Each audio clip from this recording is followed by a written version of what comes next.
এই গল্পটি শুনে হাজারো লোক কেঁদেছে। আমি গল্পটি বলছি। এক গ্রামে একটা মেয়ে ছিল।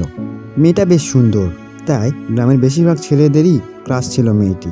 তবে সে শুধু চেহারাতে না, পড়াশোনাতেও ছিল বেশ এক্সপার্ট। একদিন মেয়েটা ইঞ্জিনিয়ারের চান্স পায়। সে খুব মেধাবী ছিল, তাই সে চাকরিটা পারফেক্টভাবে পেয়ে যায়। এখন সে বাসে যাতায়াত করে।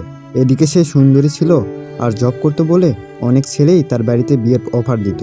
কিন্তু মেয়েটার আরও বড় কিছু করার স্বপ্ন ছিল, তাই কোনো বিয়ের প্রস্তাবেই তাকে রাজি করানো যাচ্ছিল না। তার অফিসে ওভার ডিউটির কারণে অনেক রাত হয়ে গিয়েছিল। সেই রাতে সে বাড়ি ফিরছিল, কিন্তু কিছু গুন্ডা যুবক ছেলে তাকে জোর করে নিয়ে গিয়ে ধর্ষণ করে মেরে ফেলে। মেয়েটার আর স্বপ্ন পূরণ হলো না। কি হলো পাঠক, মনে কিছু হলো? হওয়াটা স্বাভাবিক। এখানে কার দোষ দিবা পাঠক? মেয়েটির উচ্চাকাঙ্ক্ষা স্বপ্নের দোষ, নাকি সে ছেলেগুলোর দোষ, নাকি এই সমাজের দোষ? কমেন্ট বক্সে মতামত চাই।